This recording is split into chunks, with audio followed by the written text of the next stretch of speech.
Welcome to the TechLink Health Podcast, an on-demand source for the top trending healthcare topics and insights. Delivered by key opinion and emerging leaders and as featured on the TechLink Health app. The healthcare industry is rapidly evolving, so our goal is to connect listeners to the most relevant insights, ranging from digital health to financial well-being to interesting side gigs. For more details, visit www.techlink.health.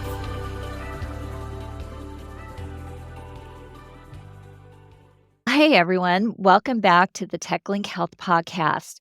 I'm Dr. Sarah Saman, and today's episode with our guest, Dr. Shanil Ibrahim, digs deeper into the future of health from an organizational level and how companies are harnessing the power of technology to improve health outcomes at a global scale. So one of the complexities of this societal transformation that we're in is at the intersection of the unique journeys for patients, providers, and organizations. Our patients are transitioning to a more proactive and preventive consumer mindset in the quest for health equity and outcomes. And at the same time, providers are seeking ways to leverage the technologies available to improve outcomes and efficiencies, and at the same time, dealing with industry challenges that are compounded by the global pandemic and the aftermath of that.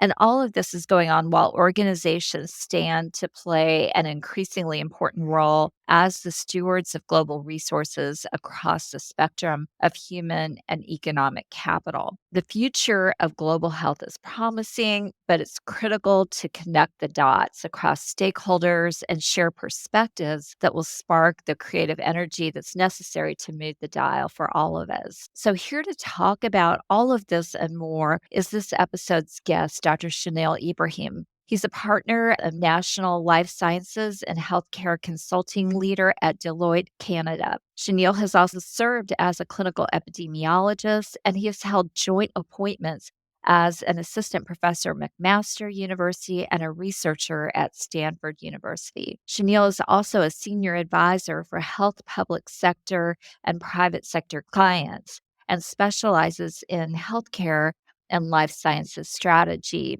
and innovation, tech-enabled business transformations, public-private partnerships, and advanced applications of technologies such as AI.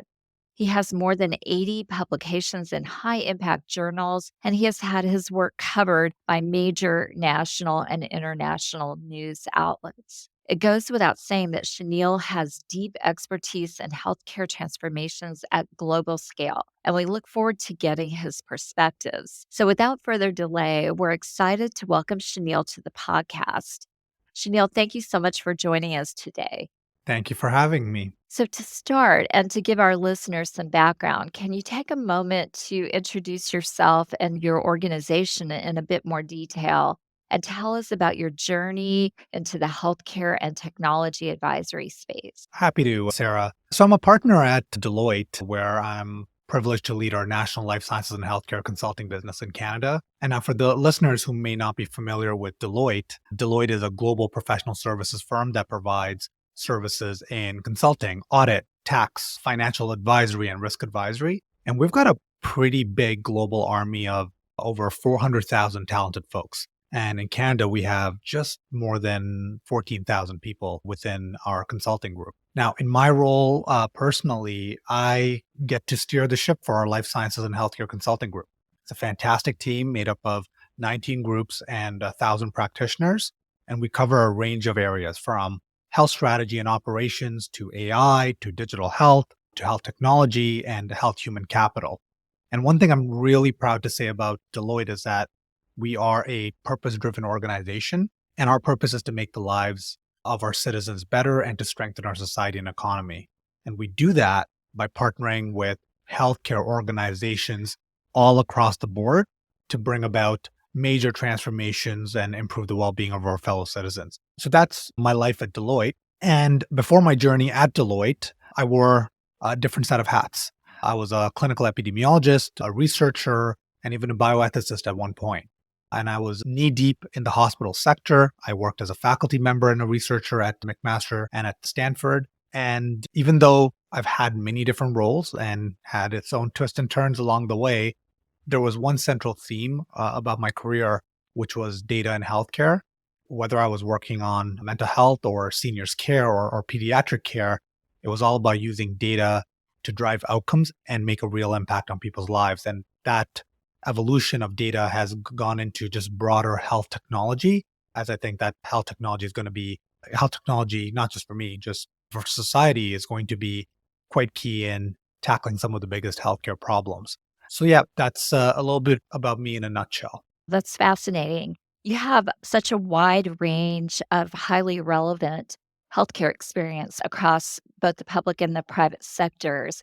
And you come from a perspective or a range of perspectives that I think is well needed in today's healthcare environment. Tell us more about those experiences and some of the best practices that you learned and developed, as well as opportunities for health systems, biopharma, and tech companies that might engage across the public and private sectors now, and ultimately, how will this type of activity contribute to healthcare in the long run? That's a good question, Sarah. So in my career, I've had the privilege of diving into various healthcare subsectors, from hospitals to pharmaceutical companies to health system. And what this has done is that it has given me a pretty broad view of what healthcare is. And what I've learned is that the future of healthcare is all about collaboration and being tech enabled. So, in terms of collaboration, healthcare has some lofty challenges, whether we're trying to alleviate cancer or other chronic diseases like diabetes, or alleviating clinician administrative burden, which seems to be increasing quite a bit, or reducing wait times for patients, or preventing patients from just entering into what I'll call our sick care system in the first place. And one thing I've learned over my 20 years is that no single entity possesses all the answers. And this is where organizations, whether they're public or private, we all bring unique strengths to the table. Public sector often excels in regulatory oversight, patient advocacy, and ensuring core access to care. And on the other hand, you have private sector that are adept at innovation, agility, leveraging cutting edge technologies, and providing just creative ways to get access to care for individuals that are typically underserved. And one great example of this is just the pandemic. Public private partnerships sped up the vaccine development and truly helped save lives in record time. That's a big part of healthcare in terms of how we're going to be leveraging collaboration going forward. Now, the second observation I made is also around appreciating the role of technology in bridging the gaps to access and care. And we have massive gaps in access to care. And this is where technologies like AI can enhance patient outcomes. It can streamline administrative processes. It can help reduce healthcare costs by just doing a lot of automation. Good example of that is just AI powered diagnostics. They're revolutionizing early disease detection. And we're talking about faster diagnoses, earlier treatments, and just better outcomes for patients. And that's why I'm in the business of tech enabled business transformations, whether it's digitizing patient records for hospitals or implementing telehealth or remote monitoring solutions. It's all about boosting efficiencies and just making care more accessible, especially in underserved areas. And lastly, maybe just the last observation I've made is just from my journey from a clinical epidemiologist to a consultant is the importance of evidence-based decision making, or as we now refer to it as data-driven decision making. We, irrespective of which nation you come from, we sit on a treasure trove of data. And yes, they're fragmented in certain nations more than others. If you look at Scandinavian countries, they've done it really well, for example, and certain countries not as well.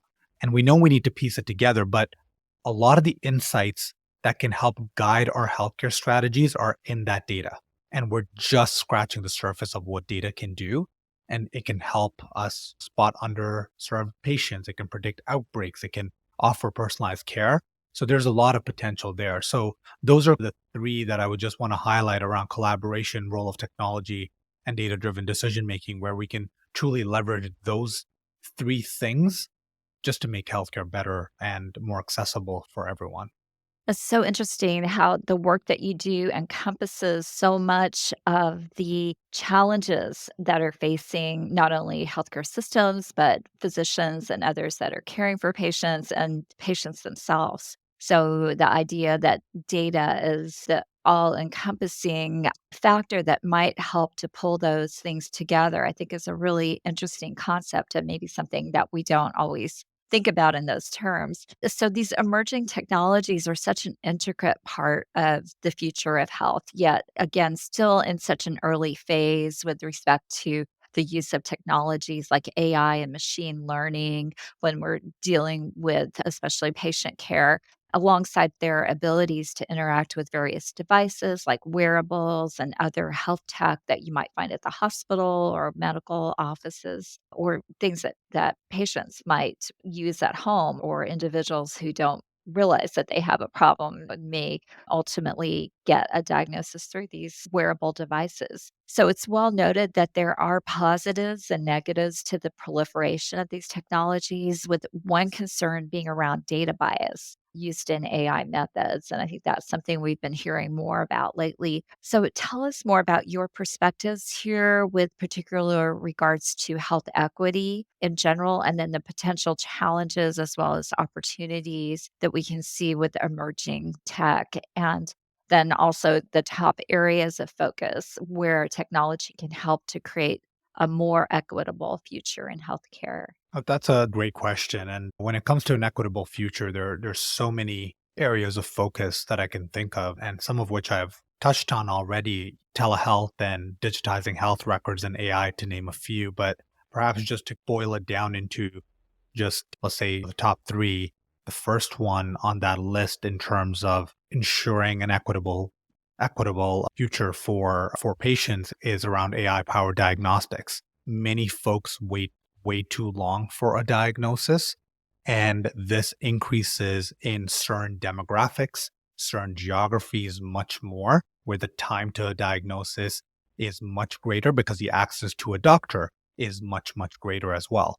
So chronic diseases often go undetected, in some cases for ages, before they even see a doctor. And it's just not a burden for patients, it's a societal cost that we all bear as well. And this is where AI powered diagnostic tools can help.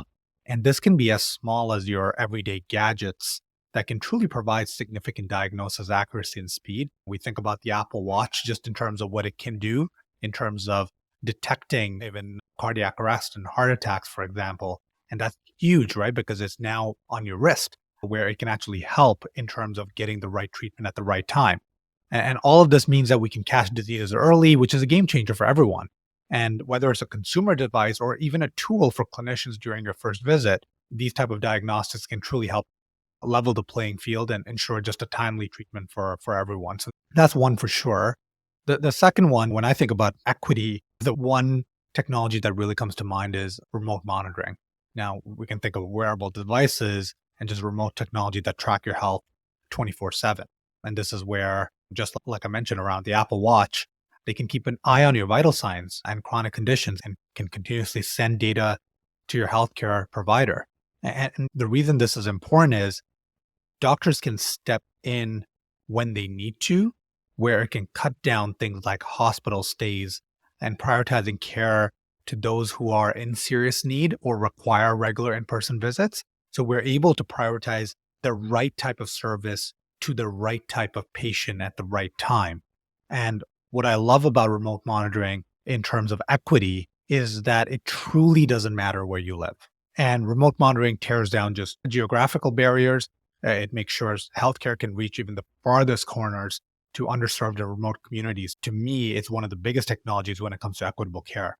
And then the last one, even though you wouldn't think of this as healthcare technology necessarily, but this one is actually quite important for me, is around education and outreach. We're still quite ill informed of health information, especially in underserved communities where there's big gaps just in healthcare knowledge because education and socioeconomic status and everything become barriers to just digesting this type of information.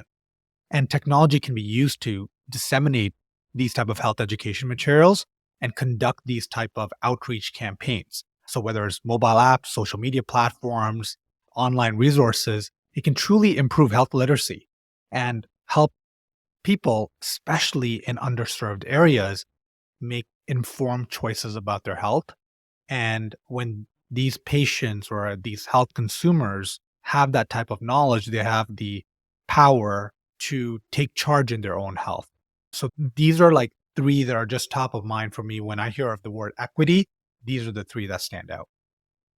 I think those are such important points. And it's interesting how so many of the things that we can measure are not that complicated: blood pressure, heart rate, heart rhythm, blood sugar, weight, sleep apnea, even simple things like cholesterol. But if there's a way to obtain this data and then have it in a form that is immediately actionable through the type of services and processes that you describe, being able to address that could have the possibility of eliminating or at least rebalancing some of the problems in health equity, not to mention some of the more complex problems. But these are the things that really affect people's lives, perhaps more than anything else. And one thing, Sarah, as you were saying that, one of the greatest examples I could also think about in terms of equity is also regarding seniors' care. They could end up being in the right type of geographies and they may be affluent and whatnot, but they tend to be alone in a lot of these settings.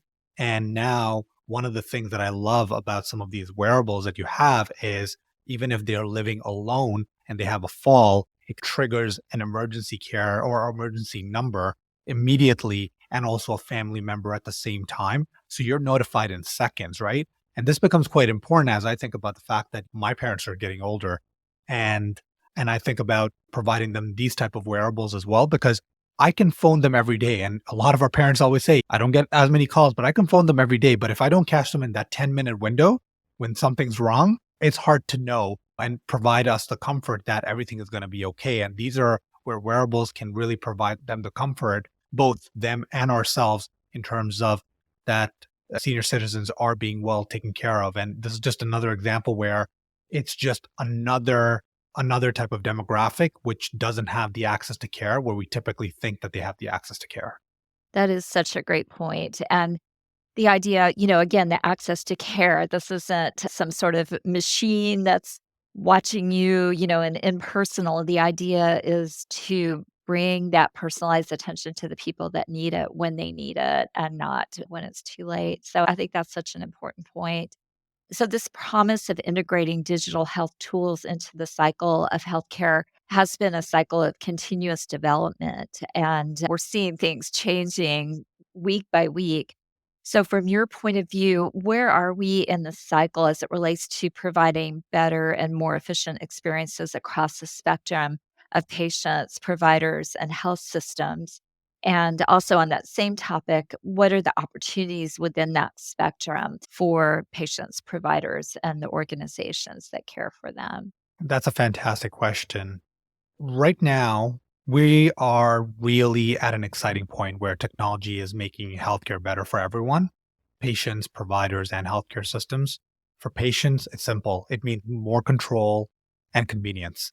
You can now access healthcare info at your fingertips. You can book appointments and you can even see your doctor through telehealth platforms. And we are obviously talking about wearables and apps as well. They help keep tabs on your health, which is pretty cool and something that I would not have imagined at one point. So that control and convenience has shifted greatly for health consumers and patients. For healthcare providers, we know that one of the challenges as a result of technology is that there has been a significant administrative burden on healthcare providers. So digital tools that was meant to make physicians' lives easier have actually inundated them. And this is where digital tools have now been reintroduced to help enhance efficiency, accuracy, and patient engagement. A great example of this is just improved electronic health records for when you have to actually type all of this information in. Now, a lot of that could be streamlined where it can actually record your dictations and immediately populate certain fields, making administrative tasks much, much better. And it also improves the continuity of care because it provides physicians the time to focus on patient care much more as well. And then there's also like predictive type of tools that allow healthcare professionals to just make smarter and more informed decisions. So imagine insights being provided from a health record and being able to provide that to physicians in real time. That could lead to just more personalized treatment plans and just earlier interventions as well. So that's a good example on how I think healthcare technology has made physicians' lives much easier as well. And then with health systems, they're of course reaping a lot of the benefits as well. One of the goals of health systems is to be able to reach the widest communities as much as possible. And that's where telemedicine is reaching more people, saving on physical space, managing resources better. In terms of population health as well, AI and predictive analytics have been helping identify high risk patients and getting them the right type of treatment as well. So that's where I think these type of tools are making it easier for health systems to keep their citizens much healthier as well. And now looking ahead, and this is, the second part of your question in terms of the opportunities, I think there's plenty. Like we just talked about personalized medicine, where we can dig into your genetic data, your smart diagnostics, everything that's being collected about you to tailor your treatments. We talked about remote monitoring quite a bit, and just in terms of reducing hospital visits and making lives just much easier for patients. There's patient engagement platforms in terms of providing things like virtual communities and virtual support groups and telehealth services just to get patients more involved in their healthcare decisions. So those are some of the exciting opportunities. But there's other ones which as citizens we may not be thinking about, but as healthcare professionals or consultants we think about a lot, like interoperability, which is essentially health systems and data systems just talking to each other. Like, how often is it that health systems collect your information in one place, but it's not available in another place? That's essential for seamless data sharing because right now our own patient journey is quite defragmented, and we would need to be able to stitch this all together to just get better, just be able to better manage our care. And the last one is just around cybersecurity. So with all these digital tools, security has been a big issue. And so we know that we need to keep patient data just super safe. So those are just some opportunities that just come to mind in terms of harnessing the full potential of these tools as well. Yeah, I think those are all really important points. And the idea of security is something that especially I think concerns a lot of people. So that is an opportunity, as you describe it, for things to really improve and for sort of layers of systems to be built up. And I also like the point that you made about physicians being inundated because since the pandemic, the number of chart messages to physicians has grown. And yet, the idea ultimately of these types of systems, I understand, is to streamline that. So, there's obviously an opportunity there for the systems to eventually make physicians work more focused and to use perhaps be able to take things to other providers that might be able to manage lower level issues. So do you want to elaborate on that a little bit, or do you have anything in the pipeline that's going to make physicians' work more efficient? Yeah, absolutely. As you were mentioning that, I was just thinking about how certain companies had to completely disrupt themselves. So I'm thinking about big electronic health record companies like Epic and Meditech and Cerner, for example, which was providing the tools to physicians over the last couple of decades to digitize a lot of the health records. And physicians and clinicians loved this because no longer do you need to put information on paper. But as soon as you start collecting information, what happens is you collect more and more information. And so I remember a study showing that for every hour that was spent with a patient, a clinician spends 2 hours on administrative tasks. And that's going away from what patient centered care was supposed to be. So the Epics, the Cerners, the Meditechs of the world now are integrating just seamless tools and AI to be able to provide the right type of the tools in the right time, integrating voice and dictation directly inside so that the time to actually provide that information is much less. And to me, that's just super exciting because now we are able to allocate the capacity of physicians, which are low and has actually been much lower as a result of COVID, to the right areas as well. And I think we're moving in the right direction. We know there's going to be challenges in terms of adoption of a lot of these technologies, but in due time, when we end up getting the validation and the trust of these type of tools, this is where we're going to start to see some of that capacity truly getting unlocked. That's very encouraging. So, from the consulting industry perspective, just pivoting towards that area, tell us the different ways that clinicians can get involved if they're interested with various consulting engagements or becoming part of this solution. And what are some of the potential use cases, for example, for this type of activity? Yeah, so clinicians can get directly involved in consulting engagements in a bunch of ways. When we do big healthcare projects or big healthcare transformation, we often need those boots on the ground insights, and clinicians are the ones who need to be involved in some capacity across the full journey to provide those level of insights. So let's just take one project where we did a digital twin with the hospital to streamline urgent care and an emergency department. And it wasn't just in a hospital, it was actually across a whole city of multiple urgent care and emergency care. And this whole digital twin, by the way, is essentially building a simulation model to simulate, monitor, and analyze the flow within urgent care and department operations. And as you can imagine, the flow of patients within each of those different institutions are quite different. And in this project, we didn't just throw a whole bunch of consultants at the problem, but we work side by side with clinicians who have been in the trenches in emergency care, in the trenches in urgent care. And of course, we really appreciate that clinicians understand the patient profiles they serve. They understand what has optimized patient flow in the past. They understand how to reduce wait times. They understand what does appropriate care mean for a specific type of patient as well.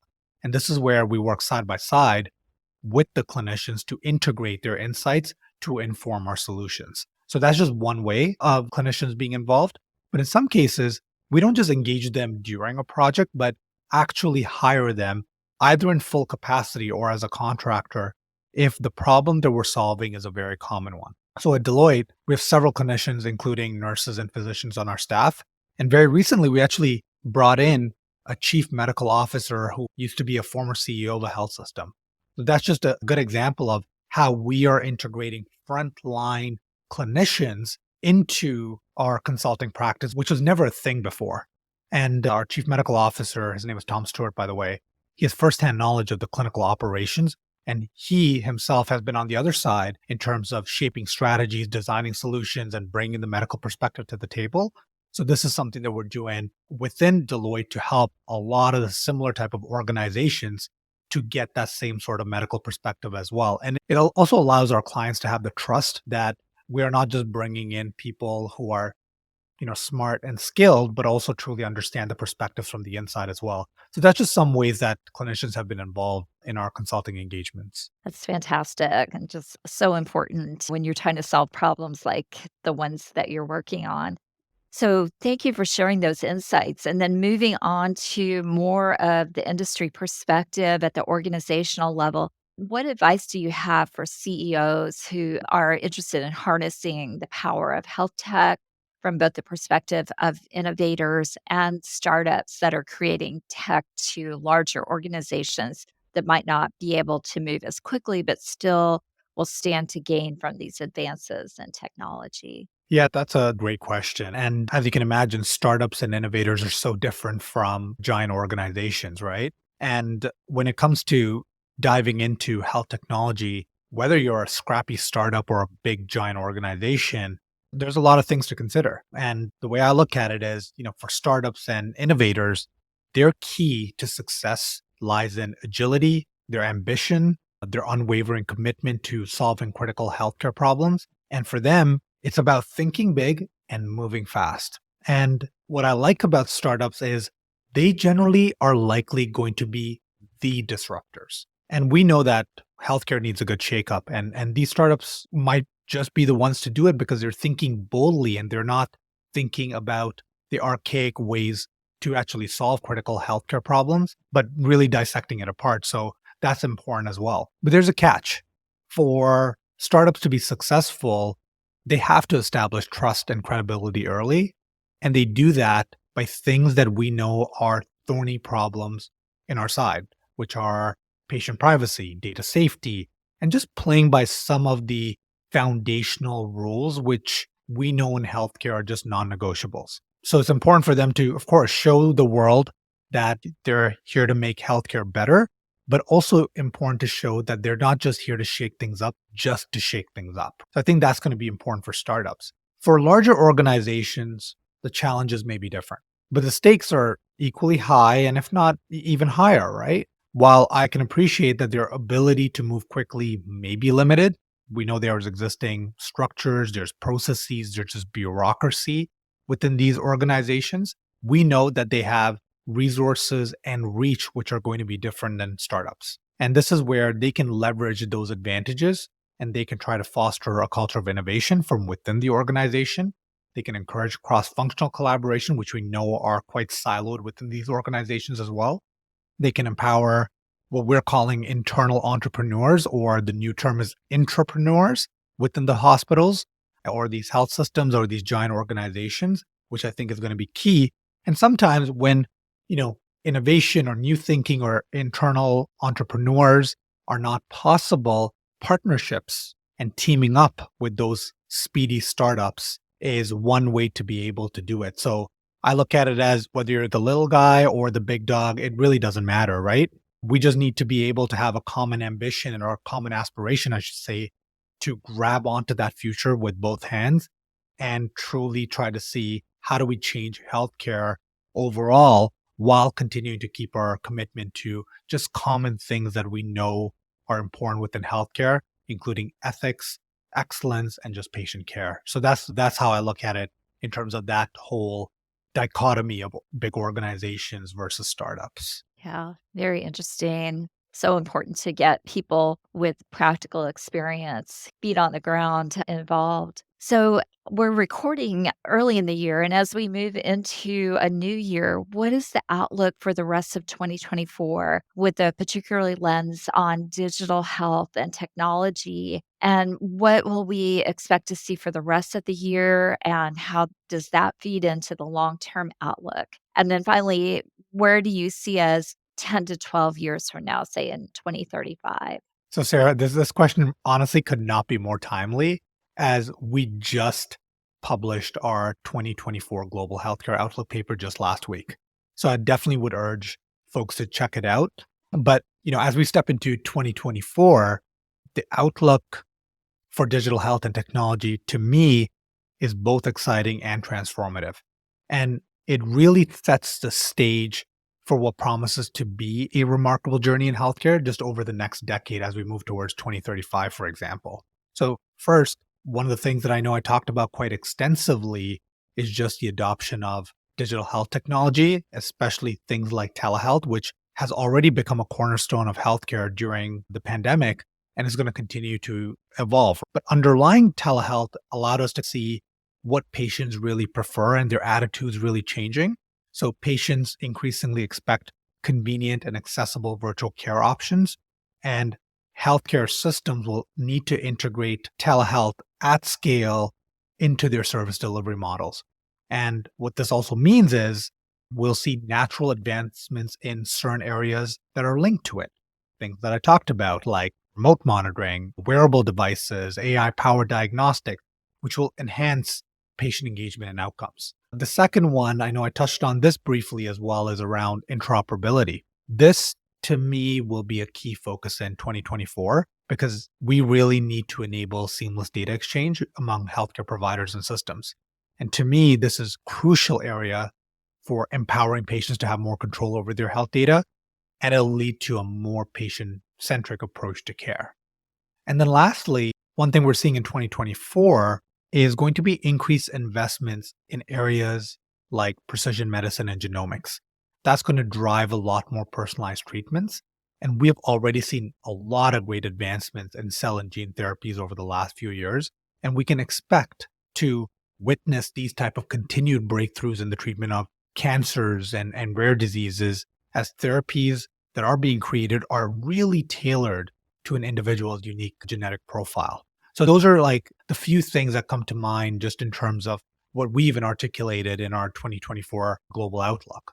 And now as we look to 2035, this is another paper I'm going to refer to, which was Deloitte's Future of Health 2040, which paints a pretty vivid picture of what the healthcare landscape could resemble. So whether it's 2035 or 2040, we anticipate a healthcare ecosystem where digital health is fully integrated into every aspect of care delivery. Telemedicine will be the primary mode of healthcare access. Virtual care is going to be seamlessly connected to in-person visits when is actually needed. The use of AI and machine learning, which we're obviously, there's been a huge buzz, especially over the course of the last year.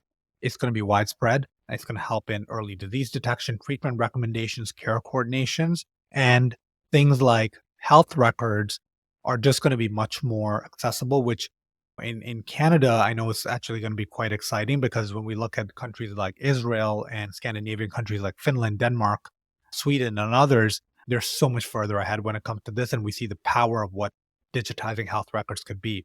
But I also think that this is also going to be a time in 2035 or 2040 where we're going to have secure technologies like blockchain truly be at scale, which can ensure the data privacy and security to enable the things that I just talked about. And then one last thing I think I want to touch on, which is what we expect in 2035 and 2040. And this is the one that I really want to double down on is around preventative healthcare and wellness, which we never talk about as much compared to sick care just because of the way our healthcare system is organized. I truly believe preventative healthcare and wellness is going to be at the forefront. And this is where digital health apps and wearables are going to get individuals to make healthier life choices. And I expect health system reforms around this just in the near future, which can incentivize clinicians and citizens to take more control of making individuals much healthier as well. So all in all, just a lot to be excited about from 2024 to 2035, which, Sarah, just it's only 11 years away, right? But I'm optimistic of what we can do. And as we continue to move closer to a future where healthcare is just more accessible, efficient, and effective, it's going to be an exciting time because communities nationally and worldwide are going to be benefiting from this movement as well. All of those are such important points, but I really like the idea of the focus on preventive healthcare because as a cardiologist, what I think so many people don't realize is 70% of heart disease is preventable. And that's huge. It's our number one cause of death is 70% is preventable. And it can be prevented with these fairly simple things that we can measure. And so I can see how, even though that's not the exciting, sparkly part of these new systems, that could have the impact to really change lives in a very meaningful way. Absolutely. And one statistic that really comes to mind is there's only 5% of patients that are the sickest in the system. And those 5% are 80% of the cost for a healthcare system. And that's quite telling where if we can prevent even a fraction of those costs for a small group of those patients, there will be enormous healthcare savings as well, which is important in terms of allocating very limited and finite capital that we can put into the right places as well. And the right places could be around prevention. That's such a great point. So, just going deeper and looking at this from a macro perspective, investments in the health tech sector have slowed despite all of these exciting innovations, but they've slowed relative to previous years. So, what do you see? What is your outlook on health tech funding? And what areas do you think will have the most success getting funding and staying funded? I think we need to consider this question from the perspectives of different nations as globally we're seeing different things when it comes to healthcare investments. So US is of course a global leader in health tech investments where there's a robust ecosystem of startups and venture capital funding. So whether it's Silicon Valley or other tech hubs, we see investment still continuing to increase in digital health, telemedicine, AI driven diagnostics, and wearable devices. In Canada, funding comes from a variety of sources, including a big chunk from government grants and angel investors and collaborations with healthcare institutions. Digital health and telemedicine is still the hottest areas, but one area that we see is significantly growing and has a big chunk of investments is around health data analytics, just because of the pockets and the hubs around AI in Canada as well, which I think is quite exciting. In areas in the UK and in Germany, there's a slightly different bend. Of course, it still has a thriving health tech ecosystem where there's a mix of funding, I should say, of VCs and government grants and NHS innovation programs in the UK. Their focus is on digital health records and health informatics, for example. So you can see that the different countries that have a different funding landscape, it can influence the nature and the focus of these health tech investments. And one thing, as we look into the investments, we know it has taken a bit of a hit post COVID because there was a lot of excitement in terms of what was going to happen in COVID. We're seeing it come back on the rise. And I think this time next year, we should see much more traction when there's a much more of a stability just around this. Because as we know, healthcare doesn't follow the same financial cycles. The problem still continuing to persist. The spending continues to persist. And this is where there is a lot of opportunities to continue seeing that type of investments really proliferate within our ecosystems.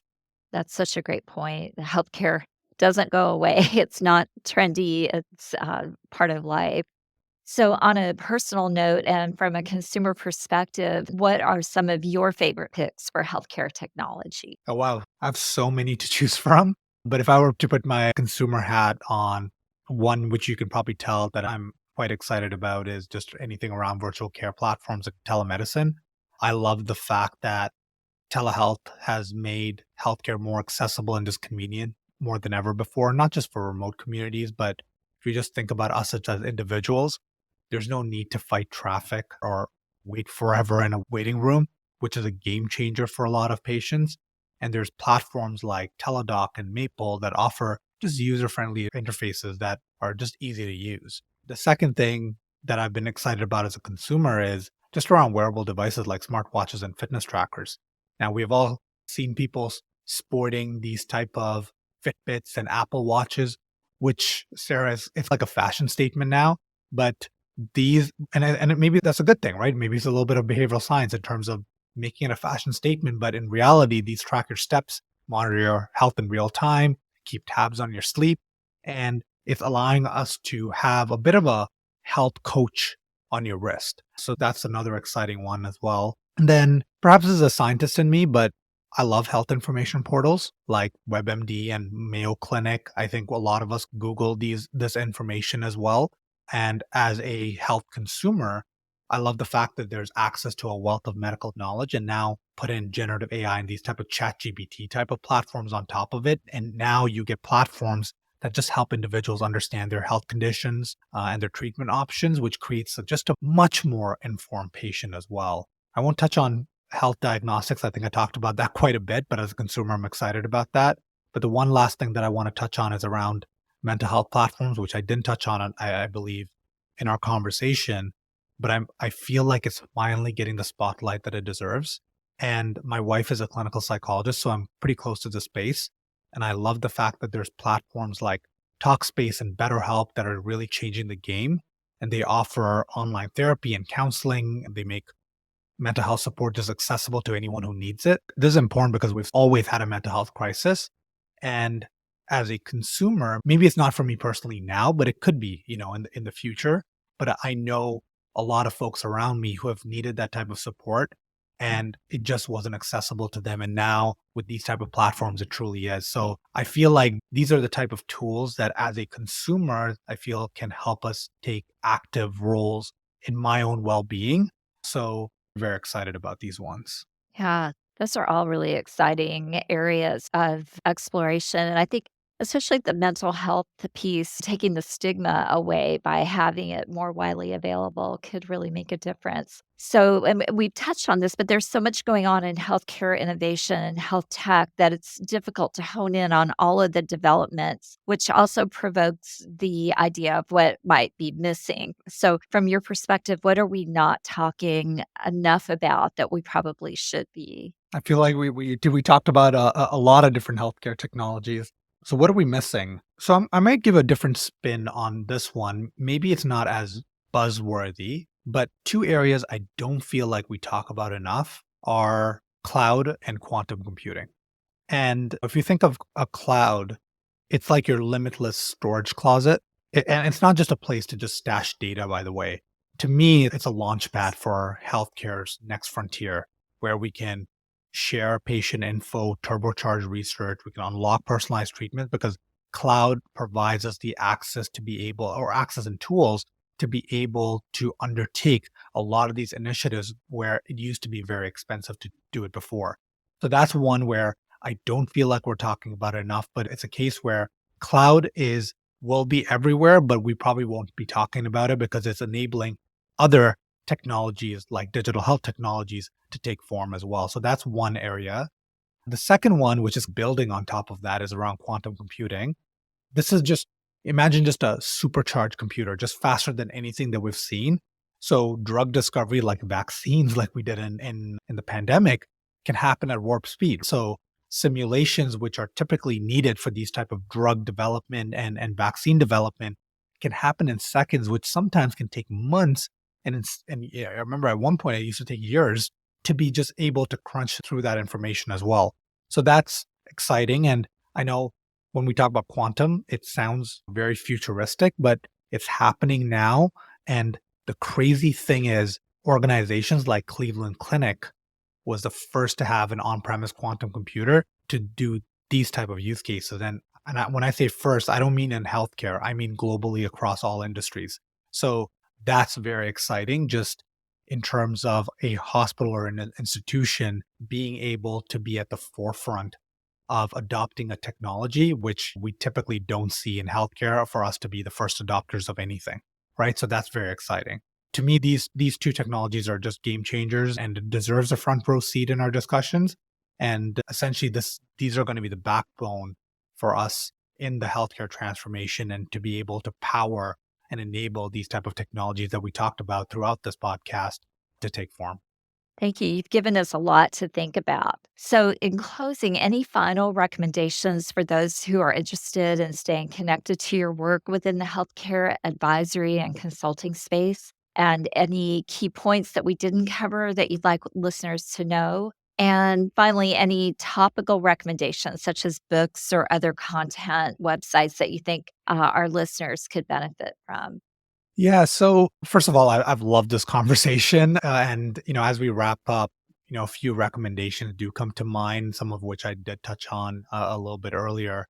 First off, I mentioned two Deloitte papers during our conversation, and I definitely urge folks to check them out. One is Deloitte's 2040 Future of Health paper, which provides you a sneak peek into the crystal ball of healthcare, where, in terms of where we're going and what the future might actually hold. And then for a closer look at what's happening right now in 2024, that's where I urge folks to look at the Deloitte 2024 Global Healthcare Sector Outlook as well, which, by the way, is a very exciting read, and I think could frame a lot of the points that I made as well.